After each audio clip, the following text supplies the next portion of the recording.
তো difference between San and নেস যদি প্রথমে দেখা যায়, তাহলে স্যান যেটা ছিল সেটা ব্লক লেভেল স্টোরেজ, মানে একটা অ্যাজ এ আমি যখন একটা পার্টিশন লিখছি এবং সেটা সার্ভার অ্যাটাচ করছি, তখন একটা লোকাল হার্ড ডিস্ক হিসাবে বা লোকাল স্টোরেজ হিসাবে সেটা কাজ করে।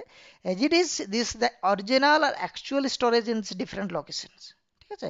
নেসের ক্ষেত্রে ফাইল লেভেল স্টোরেজ, এখানে আমরা একটা ফোল্ডারকে শেয়ার করছি এবং শেয়ার ফোল্ডারের সাহায্যে আমরা ডেটাকে আদান প্রদান করছি। নেক্সট হচ্ছে ইউজিং এ লোকাল ড্রাইভ। সেনে আমরা আগে বললাম যে একটা লোকাল ড্রাইভ হিসেবে ইউজ করা হয় এবং এটাকে এই যে শেয়ার ফোল্ডার হিসাবে ইউজ করা হয়। থার্ড হচ্ছে ডেটাবেস এবং ভার্চুয়াল মেশিন। ডেটাবেস এবং ভার্চুয়াল মেশিনের জন্য ইউজ করা হয় আমরা যে ভার্চুয়াল মেশিন সার্ভারগুলো দেখলাম সেখানে, বা ডেটাবেসের জন্য যখন কোনো অ্যাপ্লিকেশন হোস্টেড থাকে তার সেই হোস্টেডের ব্যাকআপের জন্য ডেটাবেসের জন্য আমরা কিন্তু ইউজ করে থাকি স্যান। এটাকে ফাইল শেয়ারিং এবং ব্যাকআপের জন্য আমরা ইউজ করে থাকি। এবং মোস্ট হচ্ছে যে প্রোটোকল যেটা ইউজ হয় সেটা হচ্ছে ফাইবার চ্যানেল বা আইএসসিএসআই, এবং এটাতে হচ্ছে এনএফএস এবং এসএমবি, এগুলো কিন্তু ইউজ হয়ে থাকে।